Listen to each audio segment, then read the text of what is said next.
scrolling through the internet, just kind of like looking around, checking out some TikTok videos, few YouTube videos, looking up some sports, some sports stats. And I seen something. I seen these statistics just pop up out of nowhere. And one was saying how the dollar circulates in the Asian community for 30 days.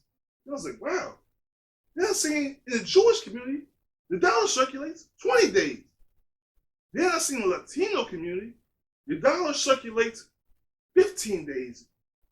Then I said, well, what about the African American community? I wonder how many days it will circulate. And I found out the dollar in the black community only circulates 6 hours. Not days, 6 hours. I said, whoa, why is that so? Then I realized something. How many black-owned businesses that you know? How many black-owned businesses that you support? How many black-owned businesses that you know about that exist in the community that surrounds you and that you hear about promoting? How many do you know? How many black-owned businesses that you shop at? Banks, such, movie theaters, restaurants? How many? I mean, of course, I know, Cousin Charlie or Cousin Ray Ray got the t-shirt business, but Cousin Ray Ray t-shirt business is a little too expensive, so we don't support his business because he wants too much for a custom t-shirt. He wants $20, $30 for a custom t-shirt, but I don't even want to pay $5. Okay, I don't even want to pay $5 for it. I'm not talking about me. I'm speaking in general, people, for those who are too slow to get it, to understand sarcasm. But the point is, you don't want to pay it. You don't want to pay $30 for a custom t-shirt. Of course, I want to tell you, create the design and draw up the design in my head because I can't draw. Then I want you to print it out, and then I want you to put it on a t-shirt for me. And I just want to pay you $5 for all your time and effort. Because if you charge anything more than that, then I'm looking at it like, yo, you're trying to get rich off me. So I can't support Cousin Ray Ray's business. Then, your aunt Shirley, she created a cleaning business, right? She created a cleaning business. She goes around to different homes or businesses cleaning, their businesses and stuff, cleaning things out, cleaning up, cleaning business. But how am I going to support that? I don't have a huge office building for her to clean, so I can't truly support Aunt Shirley. And even if I did, Aunt Shirley ain't trying to give me, the family discount. She ain't trying to give me the family discount. She's not trying to work with me. So you understand? The dollar can't circulate in the black community because we didn't get the education on how to create wealth. We didn't get that education. We have so much poverty is because we wasn't taught about how to build a business, how to maintain our money, how to spend our money. We wasn't taught about savings accounts and gaining interest off the money in savings accounts. We wasn't taught about the importance of owning land. We wasn't taught about finances. So how you expect the dollar to circulate in our community when there's so much poverty and poor people in our community? We ain't even got no money in our community. So how is the dollar going to circulate? That's all illusion, a lie that not only been told to you, but you tell to yourself. I can show you all kinds of statistics and all that about how much money we spend and how much money is in the black community. And you'll find out that poverty, though it exists, it doesn't exist due to lack of finances, lack of money. It's due to our spending habits. It's not due to lack of education. It's due to lack of support. Because like I said, Cousin Ray Ray started a t-shirt business. You have people who are starting black-owned companies. You got people who are starting out small with restaurants, whether it's a food truck or a small restaurant that houses 20 people. The problem is when you have these small restaurants, first of all, you want the family discount. You want to complain about the prices. How much he's selling for that t-shirt? You selling that t-shirt for what? $50? So you ain't gonna pay Ray Ray $50 for a custom t-shirt, but you sit here bragging to me about the fact that you went to a Louis Vuitton store or a Gucci store and you spent $200 for a shirt? And not only spent $200 for a shirt, it's just a plain white t-shirt. No logo one, nothing special. Then you start talking about how the fabric is so soft. You don't know nothing about fabric. Come on, man. You don't even know the difference between soft fabric. No. Come on, man. You bought it because you want to say that you got $200, $300 shirts. You don't know the difference. But you complain about Ray Ray. You want to negotiate him down, so y'all you $5 for that shirt. But when you go to Walmart, you ain't trying to negotiate them prices down, are you? People complain about gas all the time. Complain about how much gas costs. Gas is $4 a gallon. Gas is $4.50 a gallon. Once it gets to $5 a gallon, I'm walking. You complain about it, but when it's time to fill your car up, you put your card in, you put the gas pump in your car, you fill your car up, and you sit there and mumble to yourself, you complain to yourself, but one thing you don't do is, you don't walk up to that cashier and try to negotiate the price to them, like, look, I know you sell it $5, what if I got $2.50 for you? You don't say that. You don't say, yo, hook me up, man, I come here all the time, I come here once a week, hook me up, I'm a repeat customer. Why don't you let me off about $3 a gallon? You don't call and say that.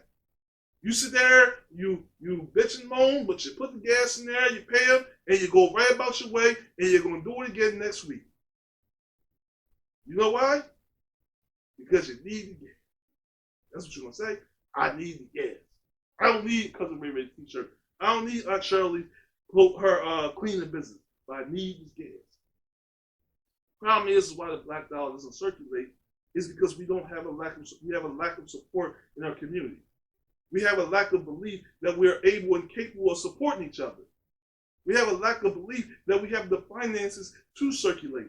The lack of ability to create businesses that can not only start but flourish. Because I go back, new slaves, people. New slaves go back. Many of us are too busy trying to work for someone. We're so condemned and committed and comfortable with this bi-weekly paycheck that we're like, well, look, this is guaranteed. Now, if I start my own business, whoop, nobody wants to buy my waters. Whoop, nobody wants to eat at my food truck. Whoop, nobody wants me to clean their buildings. Whoop, nobody wants to buy my shirts. So what you do is you just lack of just creativity and you just sell for that. So when the dollar comes into community, there's nowhere for it to go because there's no business to distribute it through. But for those who do say step out there on faith, who have the courage to start their business, they run into a different type of problem. It's finding people who's going to truly support them, who's not going to complain about the prices and look for the family discount. That's the issue. When you look at the Asian community, you look at why the dollar can circulate 30 days. You think about how many Asian companies out here, how many Asian companies who are working in building things like open up restaurants, open up places where they can make t-shirts, make clothing. They can make shoes, they can make all kinds of different items so that dollar can circulate through their community. Then think about the tight-knitness of their community. You go to Chinatown and you see all Chinese places or Chinese restaurants, Chinese stores, all supporting. So when they spend their dollar in their community, that dollar can circulate a lot longer because they're supporting people who are in that community, who are in that race. I'm not saying that you shouldn't support people outside your race, but I'm saying the black dollar is only circulating 6 hours, and we got to change that, people. And I ain't afraid to speak up and say it. There's a problem there.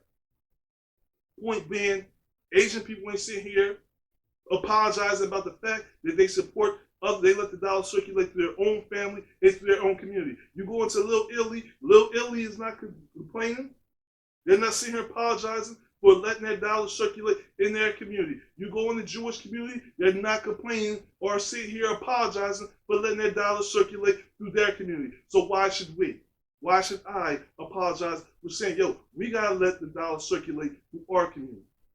The issue with lack of support and the fact that our dollar cannot circulate more than 6 hours go back into history. Now, I ain't going to sit here and talk to you about history because I know y'all don't want to hear about that. I don't want to bore y'all. I bored y'all enough talking about it, but I heard something and I just want to give you some tea about what I heard. I heard back, before segregation, during segregation, we wasn't allowed into certain stores. We wasn't allowed to stay at certain hotels. And I'm not just talking about the deep south. I'm talking about during the east, the west, the north. We couldn't stay in certain places. So when we wanted to take our family on vacation, we couldn't take them to Disneyland or Universal Park. We couldn't take them to these places. So we couldn't take them to certain beaches and stuff. And if we did, we couldn't even find hotels to stay at when we traveled. So what did we do in our community? This is what I heard what happened in the community. I'm just sharing to you the things I heard, okay? This is what I heard. I heard that black people create vacation spots like Idlewood, where there was a place where you could swim. There was hotels, black-owned restaurants that supported us, gave us a place to stay. I heard that there was black-owned hotels. So when people, salesmen, travel salesmen, travel, they could have somewhere to stay. When we went on the road with our family and we needed a hotel to stay at, there was black-owned hotels for us to stay at. I heard there was black-owned pharmacies. There was black-owned movie theaters. So when you want to take your kids out to see a movie back in the day, you can go to a black-owned theater even during segregation. Black-owned schools. I heard there was a black-owned doctors and hospitals. I mean, I heard it was all kinds of things. Black-owned banks. I don't mean one or two. There was multiple. But this is what I heard, though, you know. I ain't going to tell you who told me, but this is what I heard, though. There were things like that at one point. So, back then, the dollar was circulating through the community. Now, watch this, watch this. We talk about circulation. Without saying new slaves. There are a lot of us are not going out here creating business and stuff because we're taught to stay on the plantation. Watch this. We're going to talk about in the Dial test how segregation was ended using the Dial test by a couple doctors who created the Dial test and it ended segregation, and how even though segregation made us free to join and go into different stores and things that technically made us sort of kind of equal, it also caused a whole nother issue in a ripple effect because those black-owned hospitals, doctors' offices, those black-owned hotels, vacation spots, stores, the grocery stores that you had to shop at, movie theaters that you had to shop to, now you can go to Walmart, you can go to Target, you can go all these other places. That's what I heard. So now that you go to other places, you abandon Aunt May's store, her grocery store, you abandon the movie theater, the black-owned movie theater. You abandoned the black-owned banks because now I can put my money in TD Bank. I can put my money in Wells Fargo, Bank of America, so I don't want to use your bank no more because now I can use this bank. I don't want to go to your store no more because now I can go to Walmart. And you know, Walmart prices are cheaper because they have a bigger distribution chain so they can get things cheaper and I can go spend that. So I can go vacation there. Yo, I always want to take my kids to Disneyland, so why would I go to Idlewood when I can go to Disneyland and I can stay at the Marriott and I ain't got to stay at this little hotel no more? So what happened is those black-owned businesses died. They died. There is no remnants of them and now that exist. Go back to the Green Book episode, people. Go back to the Green Book episode. That's where I heard all this information from. There's some dude that did this episode on the Past the Present podcast called the Green Book episode, and you go back to it, he can talk about all this stuff, and you know, just giving you the tea of what I heard. You know, I heard what's going on, and these businesses failed, so the black dollar started circulating through the community because where was it going to go? Because I mean, your cousin Ray Ray got the T-shirt business, but cousin Ray Ray don't know nobody that sells T-shirts. He don't know nobody that sells ink.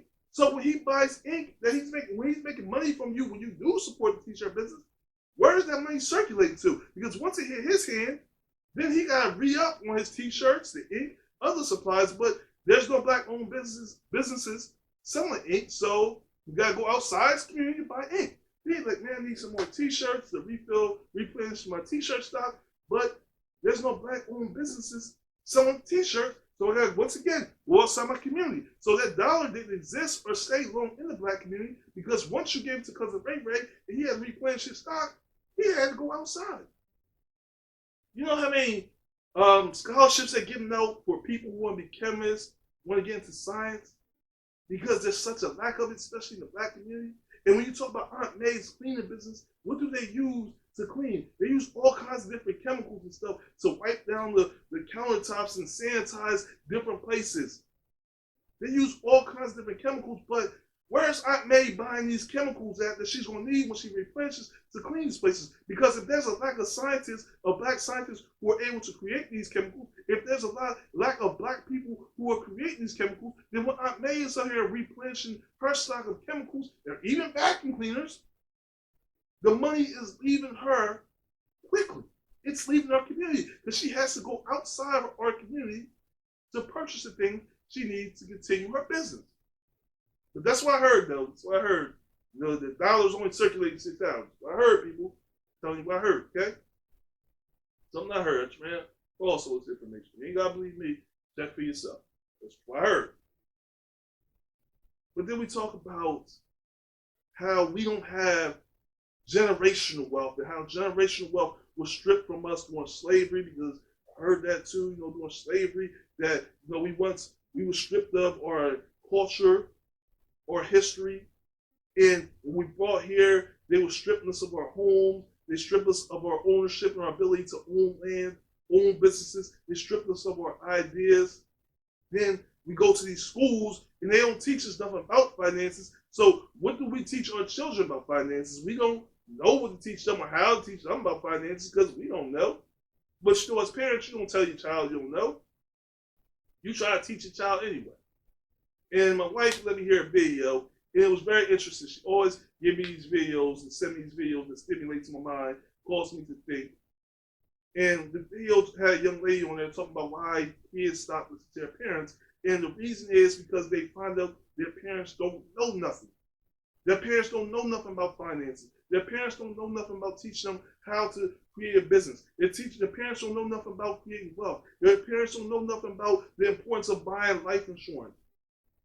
Their parents don't know anything about finances. The only thing parents teach their children is how to survive. Get that bi-weekly job. Be happy that you've been working at that job for 20, 30 years, making this company billions of dollars while only making yourself $1,000. Bit my tongue. $1,000 air. Be comfortable with that. Be comfortable with the idea that you're living paycheck to paycheck and you're surviving. Be comfortable with the fact that you may never live outside poverty. Because I'm telling you something. Tell me if you ever heard this. They always tell you, well, there'll never be a good time to have kids because you'll always be broke. You'll never have enough money to have kids. You'll never have enough money to buy a house. You'll never have enough money to buy a car. Tell me if you ever heard that before in your life. If somebody ever say it to your life, hit me up in the comments and tell me. Did anybody ever say to you in your life at one point when you said you're waiting to have something that you'll never have enough money to get it? That's because they grew up with a survivor's mentality where they never had enough money because they don't know how to create wealth. No one ever taught them how to create wealth. They never had the ability to. A lot of times, we in the Black community, we have to do all kinds of things like GoFundMe's and these bake sales or fish fries or something to create money, the money we need to bury a relative. So not only do you got to come up with the wealth, the money to bury your relative, but then you got to think about what happens after you bury it. What happens after you bury it? You know? You bury your relative, and you think about it. You know, your significant other, your wife dies, you still got to pay the rent, you still got to pay the mortgage, you still got bills, but you got a lack of income. But if you had life insurance, you will be able to still take care of that. But so many of us don't. So many of us don't understand the importance of having life insurance. Many of us don't understand about creating not only wealth for ourselves, but generational wealth for our children, and don't believe that we have the capability of doing it. Some of us are looking for get-rich schemes, and you can forget about the lottery. I ain't talking about, going to buy lottery tickets. Some of us going deep. Some of us like, I'm going to invest in crypto. I know about stock. You should get into that crypto because that crypto, you can get fast dough off buying crypto or Bitcoin. You got to get into that. I'm telling you, there's big money in that. Because you got people who become these experts at finances who don't know crap. They ain't even 1,000 there. They 100 there. 100 there, with 100 areas, they got about $100 in their account. But they telling you about how to get rich or buy Bitcoin or stock. We have this, right? So they tell you do this, but they don't know history. Now, I don't want to talk to you about history, but let me tell you some tea though. I got to tell you about this because I heard some crazy story. Check out the story somebody told me. I ain't going to tell you who told me this, but somebody told me this crazy story. They said back in the day, I think it was 1930s, 40s, something like that. Yeah, I think it was 1930s. Check out this something that had happened. What? Right? See, what had happened was, all these people that worked as cashiers, bag people at the grocery store, salesmen, housewives, just regular people like you and me, they heard this thing called the stock market. You ever heard of the stock market? Yeah, you probably did. Yeah, you heard of the stock market. Yeah. They be coming on TV and ringing the bell and stuff. Yeah, you know what I'm talking about. Well, anyway, they heard of the stock market and they figured that if they put all their life savings, all their money into this, that they would get rich. There was a huge possibility that they would get rich by putting all their money, their life savings, their entire life savings, their entire paychecks into it. And they did. They put all this money into it, and they was like, we gonna get rich off this. Then I'm gonna buy a boat, I'm gonna buy a big house, and when people, I'm gonna buy this new car, and when people ask for a ride, I'm like, nope, because you wasn't messing with me when I was sitting there walking, and you didn't want to give me a ride. Remember that time you rode past me and you splashed water on me? Remember that? And that's what they was thinking. They was gonna get rich. But check what they said had happened, because I wasn't there, but I'm telling you what they said had happened though, right? What What they said, what happened though was the stock market had crashed. Can you believe that? I'm talking about crash. Like, remember that time we seen an accident and you was driving your mom's car and you crashed into that trash can? Remember you crashed into that big trash can and you messed your mom's car up? It totaled it. I'm talking about, yeah, it was a crash like that where all these people lost all of their money. Yeah, this is what I heard. Yeah, they lost all of their money. So what had happened was people started losing jobs because banks couldn't loan money no more. Companies started going under. People started losing their houses. There was no money. There was no jobs. Nothing. People were starving. Yo, what I heard was like even the government tried to give like landowners who was farmers and stuff like stipends and stuff. That the landowners were stealing the money from the farmers that was supposed to be used to help them try to restart the economy. But it was even a crazier story. Yo, if you got your kids in the car, or the kids listen, you might want to turn from this one because, yo, I'm going to tell you this gruesome story, right? Because what I had heard was this one woman, you know, the gas company came to turn off her gas, and she was like, hold on, let me just finish cooking my kids something to eat. They haven't eaten in days. And she cut the head off of their family dog and was cooking that dog because they were starving. But you ain't hear that from me. I'm just telling you because somebody else told me that story. I don't know how true it is. They said it was called the Great Depression or something like that. And then war and all this stuff, other stuff broke out. But people thought that getting rich quick through the stock market was the way you're going to do it. You know what they say, history repeats itself. So I'm just telling you because somebody told me, you know what I mean? I don't want you to fall victim of the same scam that had happened. The point is, and where it's lets the dollar circulate, the power of the dollar, is that we get caught up in these type of scams and we get caught up in this type of information and trying to get rich quick. We get caught up where we're so afraid to support each other because we're afraid that you're going to get rich before I get rich, that you're going to somehow leapfrog me on a ladder of success, that I'm going to have the crab in the barrel mentality where I'm going to yank you down before you can be successful. Because your success sheds a can't get the word up. Shares I'm stuck on this word right here. It casts a shadow over top of me. Okay? It casts such a shadow that it overshadows anything I'm doing. It makes everything I'm doing like dim. Okay? It's like if you see somebody get a promotion or something and you can't be happy for them because you figure their promotion makes you look like what you're doing or what you have is obsolete or less important. But you don't understand their promotion can be a guidance and you supporting them can also help you. Because one, you learn something from them. Two, their success can also contribute to your success. You never know. That person right there might just give you the boost so that you can become a boss one day. But we go back to let the dollar circulate. 6 hours in community. If we decide, sort of like the Asian community, that we're going to start getting a sewing machine and start creating our own t-shirts, creating our own fabric. We work in cotton fields, so we know about cotton, right? I'm not trying to make a joke about it, but seriously, we know about it. So you start making t-shirts and stuff. You start selling it to Cousin Ray. He starts making t-shirts. He makes these t-shirts, these graphic shirts, and you get on camera because you got podcasts such as the Past and Present podcast or Henry's House Media Production, shameless plug.